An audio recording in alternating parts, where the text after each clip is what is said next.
जी अस्सलाम वालेकुम, आदित्य मेरा यूट्यूब चैनल एसके क्रिकेट में आपका अपना सलमान उम्मीद करता हूँ। आप सब खैरियत से होंगे, खुश भी होंगे, अपने आसपास के लोगों का ख्याल भी रख रहे होंगे। जैसा कि आपको पता है कि मैं 2 दिन से पीछे वीडियोस नहीं बना सका।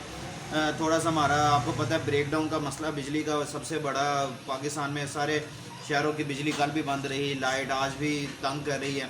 लेकिन फिर भी चले, बीच में जो अपडेट्स निकल के सामने आई थी उसके ऊपर तो हमने आपको अपडेट करना ही करना है, और साथ साथ हमने बातचीत आपके साथ तो जारी रखनी है।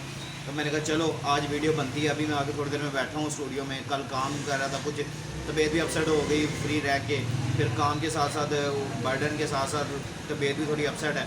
तो मैंने कहा चलो आज वीडियो करनी चाहिए, और आपके सामने वीडियो लेके इंशाल्लाह हाजिर हो गए और इंशाल्लाह आगे प्रॉपर काम इस तरह ही करते रहेंगे। अब तो बात करें जो पहली खबर निकल के सामने आ रही है, और कमाल की खबरें निकल के सामने आई हैं इन 2 दिनों में। जब मैं वीडियोज़ नहीं बना रहा था मैंने कहा चलो मैं करता हूँ। कल नजम सेठी साहब आए, उन्होंने प्रेस कॉन्फ्रेंस की है और उन्होंने बड़े अच्छे तरीके से पूरी टीम को कंक्लूड किया है। फिर मैं नए चीफ सेलेक्टर का नाम उन्होंने सामने लेके आए हैं। फिर शादाब खान ने निकाह कर लिया है, फिर बाबर आजम का नाम आ गया ODI cricketer of the year में, जो टीम है उसके अंदर भी। और जो इसके अलावा जो बेन स्टोक्स हैं वो टेस्ट टीम के कैप्टन हुए हैं, और पूरी वो टीम आई है उसमें भी बाबर आजम शामिल हुए हैं। तो उसके ऊपर बात करते हैं। इसके अलावा बात करते हैं शादाब खान ने जो निकाह कर लिया उसके ऊपर भी थोड़ा सा करते हैं, उन्होंने चुप चुपीते ये क्या काम किया है उसके ऊपर भी आपको अपडेट करते हैं। इसके अलावा बात करते हैं जो आगे नए चीफ सेलेक्टर हैं वो क्या सिनेरियो बन रहा है, और बड़े लोग उनको ट्रोल कर रहे हैं, उसके ऊपर बात करते हैं। अगर आप मेरे चैनल पर नए और पहले दफ़ा आएँ तो जल्दी से जल्दी मेरे चैनल को सब्सक्राइब कर लें, बेल आइकन को ज़रूर दबाएं ताकि मेरे लेटेस्ट वीडियो आप तक पहुँच रहे। तो बात करते हैं जो पहली खबर निकल के सामने आ रही है, नजम सेठी साहब वो कल आए। उन्होंने कल प्रेस कॉन्फ्रेंस रखी अपनी, कल 3 बजे प्रेस कॉन्फ्रेंस थी। वहाँ पे आकर उन्होंने बड़े बड़े नाम रिवील किए हैं कि मेरा किस किस के साथ रब्ता है और किस किस के साथ मैं इन टच में हूँ। पाकिस्तान क्रिकेट आगे थोड़ा सा इंटरनेशनल क्रिकेट तो अप्रैल में जाके स्टार्ट होनी है, लेकिन उससे पहले सरगर्मियाँ उन्होंने बताई कि अभी PSL के बारे में उन्होंने अपडेट किया कि अभी बड़ी बर्डन है मेरे ऊपर, मैं बड़ा काम कर रहा हूँ PSL पे, पिचेस पे। फिर उसके अलावा उन्होंने चीफ सेलेक्टर का नाम ले कहा कि जो लोग बड़ा नाम ले रहे थे, और हैरान कुन नाम उन्होंने अनाउंस किया है जो कि हारून रशीद साहब हैं, जो कि 2017 से, वो भी आपको बताता हूँ कि आगे थोड़ा सा जाके कि वो क्या उनका टेन्योर है। वो पहले भी चीफ सेलेक्टर 4 दफ़ा रह चुके, ऑलमोस्ट 4 दफ़ा वो भी रह चुके हैं। तो वो भी आपको जाके अपडेट करता हूँ कि उनका चलें अगर आ गया मेरे सामने तो मैं आपको बताता हूँ। चीफ सेलेक्टर जो हारून रशीद साहब हैं, इनके पीछे तारीख क्या है, 2015 से 2017 तक ये चीफ सेलेक्टर रहे हैं। और इस अरसे में पाकिस्तान टीम ने 2016 में वर्ल्ड कप T20 जो टूर्नामेंट खेला था, इसमें पाकिस्तान पहले मरने से ही बाहर हो गया, पहले ग्रुप स्टेजेस से ही बाहर हो गया था। इसके बाद ऑस्ट्रेलिया का दौरा किया था, वो भी मुकम्मल तौर पर हार गए थे। एशिया कप 2016 का वो भी हम पहले मरने से बाहर हो गए थे। इनकी जो इन्होंने टीम सेलेक्ट करके भेजी थी ये, क्योंकि चीफ सेलेक्टर थे उस टाइम जी। तो एशिया कप भी हम 2016 में पहले मरने से बाहर हो गए। फिर ऑस्ट्रेलिया का दौरा किया था तो वो भी हार गए थे हम।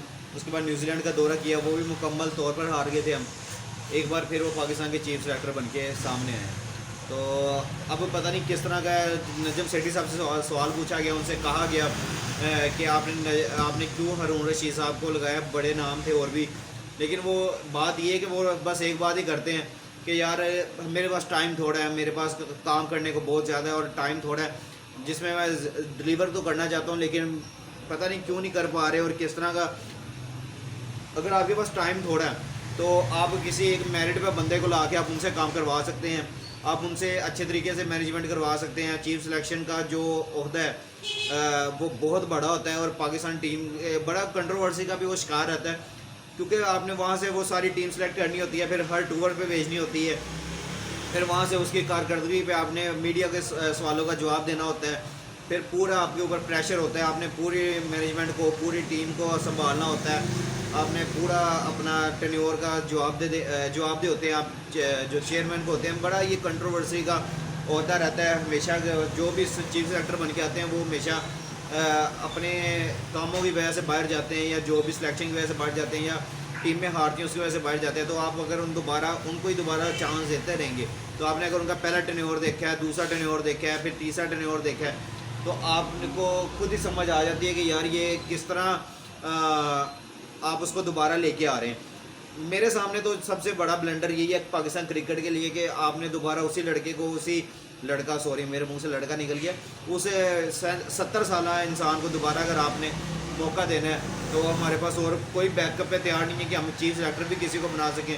फिर उसके अलावा जो दूसरी खबर निकल के सामने आ रही है उस पर नजम सेठी साहब अपना स्टांस बता रहे थे कि मैं मिकी ऑर्थर से खुद निगोशिएट कर रहा हूँ, मैं खुद बातचीत कर रहा हूँ कि मैं उनको ही लाना चाह रहा हूँ, इसके अलावा मेरी और किसी के साथ कोई नहीं है मामला तय पा रहे, मैं उनको ही साथ ही कर रहा हूँ। वो कह रहे 1-2 दिनों में मैं वो भी गुड न्यूज़ आपको दे दूँगा कि मिकी ऑर्थर ही पाकिस्तान के नए हेड कोच होंगे।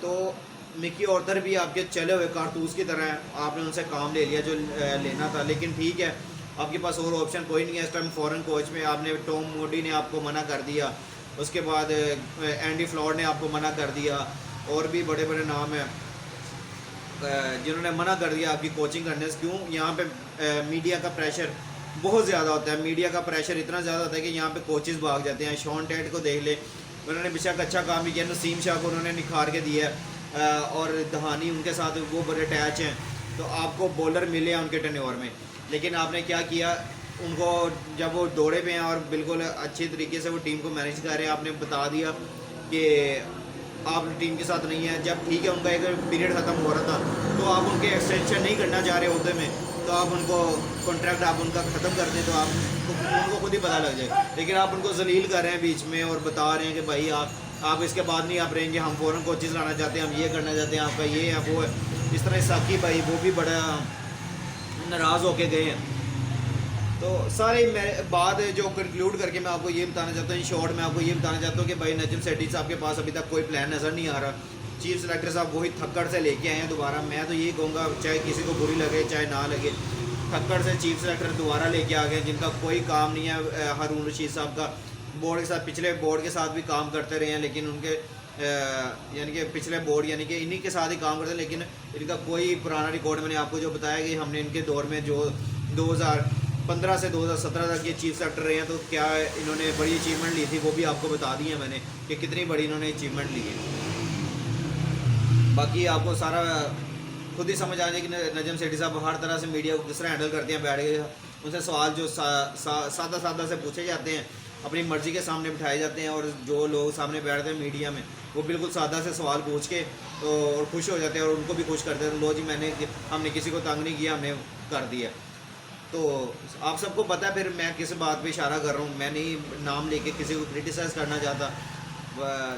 बाकी जो पाकिस्तान क्रिकेट है इसका अल्लाह ही हाफिज़ है, कुछ नहीं हो सकता, जो भी होगा बस इसका जनाजा निकलता रहेगा इस तरह ही। बाकी और इसके अलावा हमारी टीम का या क्रिकेट बोर्ड का कुछ नहीं हो सकता। अच्छा, इसके अलावा बात करते हैं बाबर आजम पे, और उनके फैंस के लिए बड़ी खुशखबरी की बात है कि उनका नाम ODI की जो ICC की टीम है उसके ऊपर वो कैप्टन आए हैं, उनका नाम अनाउंस किया गया। इसके अलावा पूरी टीम अनाउंस की गई है। इसके अलावा टेस्ट के लिए जो कैप्टन अनाउंस किए गए, ICC ने जो अपनी टीम बनाई है 2022 की पूरी टीम, तो उसमें बेन स्टोक को कैप्टन रखा गया, लेकिन उसमें बाबर आजम भी शामिल है। तो बाबर आजम का जो सारा उन्होंने तकरीबन जो मैं टेस्ट का उनका स्टैट्स बता दूं तो क्यों उनका नाम है, उनका नाम इसलिए कि उन्होंने 1184 रन बनाए हैं 2022 में, जिसमें उनकी 4 सेंचुरीज़ हैं और तकरीबन 7 या 8 उनकी या इससे ज़्यादा है मेरा ख्याल है, वो इनके पूरे हाफ सेंचुरीज़ हैं। फिर 69 के एवरेज के साथ वो टेस्ट मैचेस खेले हैं, तो उनका एक पूरा टेन्योर गुजरा है 2022 का पूरा। उन्होंने जिस तरह का अच्छा सर्व किया पूरे 2022 में, तो उनका नाम तो टेस्ट मैच में होना, टेस्ट टीम में होना चाहिए था। इसके अलावा ODI टीम में तो वो कैप्टन है, और उनकी भी वहाँ पे बहुत अच्छी, आपको पता है नंबर 1 बैट्समैन है ODI के। फिर उनकी एवरेज भी 59 प्लस की जा रही है ODIs में भी, तो कमाल के उनके वहाँ पे भी टेन्योर जा रहा है, तो नाम तो उनका बनता है। तो और जो हमारे बाकी जो T20 में उसमें हारिस रऊफ़ और रिजवान का नाम आया, तो उनको मुबारकबाद मैं देना चाहता हूँ अपने इस चैनल के थ्रू कि वो भी बड़े डिज़र्विंग थे। रिजवान ने 2022 का साल किस तरह वो गुजारा है, बड़े कंसिस्टेंट रहे अपनी परफॉर्मेंस पे। फिर उसके बाद जब हारिस रऊफ़ की बात कर ले तो जनवरी 2020 में उन्होंने डेब्यू किया पाकिस्तान टीम के लिए। फिर 2023 में आके उन्होंने अपना T20 टीम में उनका नाम भी है, तो कमाल की यार अचीवमेंट है उनके लिए भी। और जिस तरह वो बॉलर है, और जिस तरह कि अभी वो BPL में लास्ट एक दिन पहले जब उनका मैच था तो उन्होंने वहाँ पे जब अपने सीरियस पेस का उन्होंने इंटेंट करवाया कि किस तरह उन्होंने अपने आप को सारा लेके चल रहे हैं। और पहले मैच में जिस तरह उन्होंने इफ्तिखार साहब से छिक्के खाए थे, तो अब दूसरे मैच में आकर उन्होंने इतनी अच्छी बॉलिंग की है और 150 प्लस की बॉलिंग कर रहे थे।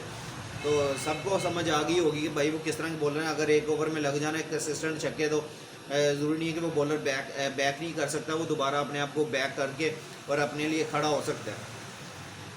तो मैं आपको बता दूं जो अभी टीम अनाउंस हुई है ODI की, उसमें बाबर आजम कैप्टन है, उनके साथ ट्रेविस हेड ऑस्ट्रेलिया से रखे गए हैं, शेह होप वेस्ट इंडीज़ से, फिर श्रेयस अय्यर हैं इंडिया से, फिर टॉम लैथम न्यूजीलैंड से विकेट कीपर, सिकंदर रज़ा को भी यहाँ पे ODI टीम में शामिल किया गया है। उसके बाद मेहदी हसन है बांग्लादेश से, जोसेफ हैं वेस्ट इंडीज़ से, मोहम्मद सिराज इंडिया से, ट्रेंट बोल्ट न्यूजीलैंड से और एडम जैम्पा ऑस्ट्रेलिया से। तो ये टीम इन्होंने अनाउंस किया 2022 की men's ODI team of the year के लिए बाबर आजम को कैप्टन रखा गया और उनके साथ ये टीम अनाउंस की गई है जो मैंने आपको पढ़ के बताई है। इसके अलावा जो टेस्ट टीम है वो भी अनाउंस कर दी गई है 2022 की men's test team of the year में।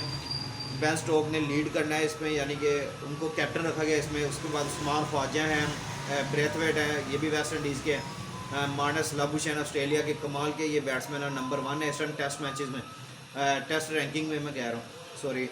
बाबर आजम है इसमें। उसके बाद जॉनी बेस्टो हैं, बेन स्टोक्स कैप्टन है, ऋषभ पंत हैं जिनका एक्सीडेंट हुआ है इस टाइम, वो हॉस्पिटल में हॉस्पिटलाइज हैं और हॉस्पिटल से अब तो डिस्चार्ज हो गए, तो अभी वो टीम से थोड़ा बाहर रहेंगे। 2023 का वर्ल्ड कप भी उन्होंने मिस करना है, वो भी इस टीम का हिस्सा। टेस्ट टीम का पैट कमिंस हैं, बॉलिंग में नंबर 1 है टेस्ट रैंकिंग की। तो नेथन लॉयन है, उसके बाद जेम्स एंडरसन है।